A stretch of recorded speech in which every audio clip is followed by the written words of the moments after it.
Family, I hope आप सब बिल्कुल ठीक ठाक होंगे।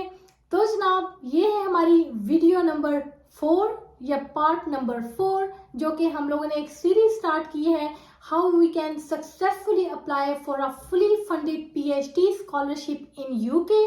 अगर आपने अब से पहले की 3 वीडियोस नहीं देखी तो आई विल स्ट्रांगली रिकमेंड कि आप पहले की 3 वीडियोस देख लें, जिनमें मैंने आपको स्टेप बाय स्टेप गाइड किया है। ये है वीडियो नंबर 4।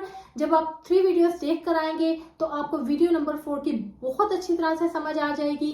ठीक है, तो अब हम चलते हैं अपने पार्ट 4 की तरफ, to apply for a PhD scholarship in UK. My name is Dr. Shmail Airam. I am a senior lecturer in one of the UK universities. I am also a program leader of MSc Data Analytics. तो जनाब, video number 4 या part number 4 में हम क्या करने जा रहे हैं, मैं आपको सिखाऊंगी how you can fill the application form for a PhD studies in UK. मैं आपको तमाम स्टेप्स को बहुत अच्छे तरीके से समझा दूंगी कि आपने स्टेप वाइज क्या क्या इंफॉर्मेशन प्रोवाइड करनी है, टोटल कितने स्टेप्स होते हैं और हर स्टेप में आपने क्या लिखना है। पीएचडी की एप्लीकेशन फिल करने के टोटल 9 सेक्शंस होते हैं। हम स्टेप बाय स्टेप उन तमाम सेक्शंस को गो थ्रू करेंगे और मैं आपको बताऊंगी कि आपने उनमें क्या लिखना है। स्टेप नंबर 1 या section number 1। Section number 1 is all about your personal information. इसमें वो आपका name, date of birth, address, age, इसके अलावा वो आपसे ये भी पूछेंगे कि do you have any convictions like criminal convictions in the past, मतलब अगर आपकी कोई है तो वो आपको डिस्क्लोज करनी पड़ेगी यहाँ। इसके अलावा आपको अपनी नेशनैलिटी बतानी होती है और आपको अपना परमानेंट एड्रेस बताना होता है। तो ये सारी जो डिटेल्स हैं ये आपकी सेक्शन नंबर 1 में आ जाएंगी, जो कि पर्सनल डिटेल्स के बारे में है। ठीक है, और इसके अलावा यहाँ पर एक और बात मैं आपको बताती चलूँ कि आपने जब एप्लीकेशन फिल करनी है तो उसमें अपने आप को ओवरसीज स्टूडेंट के लिखना है कि आप किस कैटेगरी में आते हैं। ओवरसीज, अगर आप पाकिस्तान, इंडिया, बांग्लादेश, श्रीलंका, आप as an international student apply कर रहे हैं किसी भी पीएचडी के स्कॉलरशिप के लिए, तो आपने जो कैटेगरी चूज करनी है वो एक होती है होम और ईयू स्टूडेंट्स और दूसरी होती है इंटरनेशनल स्टूडेंट्स। तो आप इंटरनेशनल स्टूडेंट की कैटेगरी में अपनी सारी इंफॉर्मेशन लिखेंगे, तो आप वहां से चूज करेंगे overseas student. Section number 2। Section number 2 basically qualification के बारे में होता है। What qualifications you have, when you have achieved those qualifications, what grades you have achieved, where you have obtained that qualification.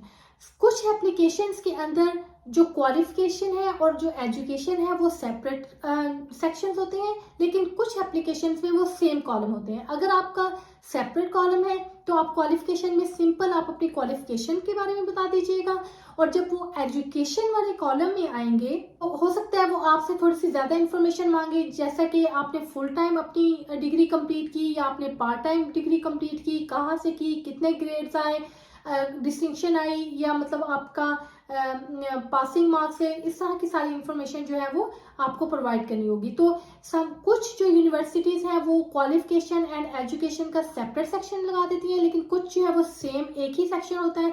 तो इट डिपेंड्स कि आप कहाँ apply कर रहे हैं। ठीक है, तो अगर सेपरेट आ जाता है तो आपने सेपरेट क्वालिफिकेशन और एजुकेशन हिस्ट्री अपने लिख देनी है, और अगर एक ही आता है तो आपने उसमें सारा कुछ अपना बता देना है। सेक्शन नंबर 4 जो है वो है आपकी एम्प्लॉयमेंट हिस्ट्री। अगर आपने कहीं पर काम किया है तो आपने वहां पर जाके बता देना है कि कब से लेके कब तक किस ऑर्गेनाइजेशन के साथ काम किया है, और इधर it was a full time job और अ पार्ट टाइम जॉब। ठीक है, उसमें आपने अपनी जितनी भी जॉब हिस्ट्री है, अगर आपकी कोई जॉब हिस्ट्री है तो आपने लिख देनी है, नहीं है तो आपको घबराने की कोई जरूरत नहीं है, नहीं है तो नहीं है, बस आप उसके अंदर ना लिखिएगा। तो सेक्शन नंबर 4 जो है वो बेसिकली आपकी एम्प्लॉयमेंट की हिस्ट्री है। इसके बाद जनाब आता है सेक्शन नंबर 5। सेक्शन नंबर 5 में आपने लिखनी है अपनी पर्सनल स्टेटमेंट। यूजुअली जो सेक्शन नंबर 5 होता है उसमें वो आपकी पर्सनल स्टेटमेंट के बारे में कहते हैं। आपको मैंने अपनी पिछली वीडियो में बहुत अच्छे तरीके से समझा दिया था कि what is a personal statement. Personal statement या लेटर ऑफ मोटिवेशन या कवर लेटर, ये तीनों एक ही लेटर के नाम है। आपने जितना भी अपना कवर लेटर बना के रखा हुआ है वहां से आपने वो कॉपी करना है और अपनी एप्लीकेशन में पेस्ट कर देना है। आपको मैंने बताया था कि आपने जिस जगह पे पीएचडी पोजीशन के लिए अप्लाई किया है, जिसकी सुपरविजन में अप्लाई किया है, आपने उस बंदे का नाम जरूर ऊपर लिखना है ताकि it gives them an impression of a personalised statement. ठीक है, डियर सर मैडम इस तरह से नहीं लिखना, आपने उस बंदे का नाम लिखना है। ठीक है, तो आपने अपनी पर्सनल स्टेटमेंट जो कि मैंने अपनी पिछली वीडियो में आपको बनाना सिखा दी है, उसको कॉपी करना है वहां से और यहाँ पे लाके आपने पेस्ट कर देना है। Section number 6। Section number 6 is about your research proposal. अगर आपको रिसर्च प्रपोजल लिखना नहीं आता तो मैंने अपनी वीडियो नंबर 2 जो कि पार्ट 2 है इस सीरीज का, उसमें आपको बहुत ही डिटेल से बता दिया है, समझा दिया है कि आपने रिसर्च प्रपोजल किस तरह से लिखना है। Hopefully at this stage you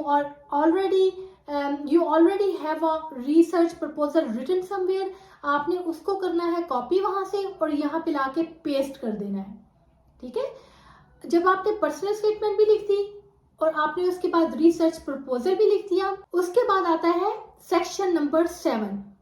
section number 7 में वो आपसे यूजुअली इंग्लिश क्वालिफिकेशन के बारे में इंक्वायर करते हैं, जो कि हमारे जो नॉन इंग्लिश स्पीकिंग कंट्रीज हैं, जैसे हम बीइंग इंटरनेशनल स्टूडेंट्स हम ऐसी कंट्री से आते हैं जहाँ पे हम इंग्लिश वाली फर्स्ट लैंग्वेज नहीं है, तो वहाँ पे आपको इंग्लिश स्पीकिंग सर्टिफिकेट या इंग्लिश लैंग्वेज का सर्टिफिकेट भी प्रोवाइड करना पड़ता है। जो मोस्ट फेमस सर्टिफिकेट है वो है आइल्स। जो आइल्स का एग्जाम है वो आपके उसका जो सर्टिफिकेट, उसका जो रिजल्ट है, आपने वो यहाँ पर बता देना है कि मैंने कितना बैंड अचीव किया आइल्स के एग्जाम में। लेकिन जो मेडिकल के स्टूडेंट्स हैं उनके लिए OET है। ठीक है, तो अगर आपने आइल्स नहीं किया या आपको आइल्स मुश्किल लग रहा है तो आपने घबराना नहीं है। OET रिलेटिवली इजी टेस्ट होता है एज कम्पेयर टू आइल्स, तो अगर आपने OET भी किया हुआ है तो वो भी एक्सेप्टेबल है। ठीक है, इन अ सर्टन बैंड, B है या C है या A, ये आपको उस यूनिवर्सिटी की वेबसाइट से उसकी रिक्वायरमेंट पता चल जाएंगी कि कौन सा बैंड आपको रिक्वायर्ड है, तो आप OET का रिजल्ट भी उसके अंदर ऐड कर सकते हैं। यहाँ पर एक बात आप याद रखिएगा कि जरूरी नहीं है कि जब आप अप्लाई कर रहे हो तो आपके पास आइल्स का रिजल्ट भी हो। आप अप्लाई कर दें, अगर आपकी एप्लीकेशन एक्सेप्ट हो जाती है तो वो आपको कंडीशनल लेटर भी प्रोवाइड कर देते हैं। जैसे मैंने अपने बहुत सारे स्टूडेंट्स को कंडीशनल लेटर प्रोवाइड कर दिया जब उनकी एप्लीकेशन एक्सेप्ट हो गई, तो हमने ये कहा कि विद इन 2 मंथ्स या विद इन 1 मंथ आपने अपना आइल्स का जो सर्टिफिकेट है वो प्रोवाइड करना है। तो ये एक कंडीशनल ऑफर लेटर है based on the result of your IELTS exam.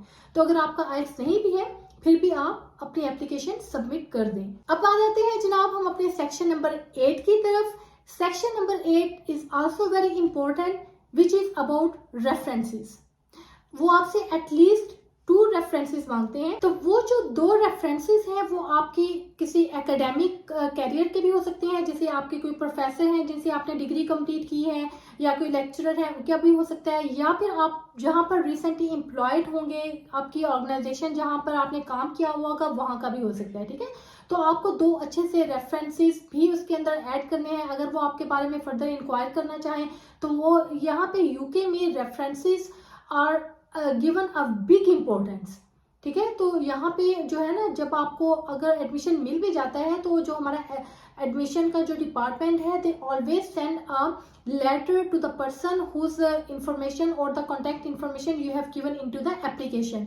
तो वो उनसे कॉन्टैक्ट करके इंफॉर्मेशन लेते हैं आपके बारे में कि how suitable you are for the post that they have applied in the university. तो आपने मेक श्योर करना है कि आपने अच्छे रेफरेंसेस देने हैं, आपने उन सबसे बात कर लेनी है, उन इंडिविजुअल से, कि मेरी अगर इस तरह से रेफरेंस आया तो आपने ये चीज़ें मेरे बारे में बता देनी है।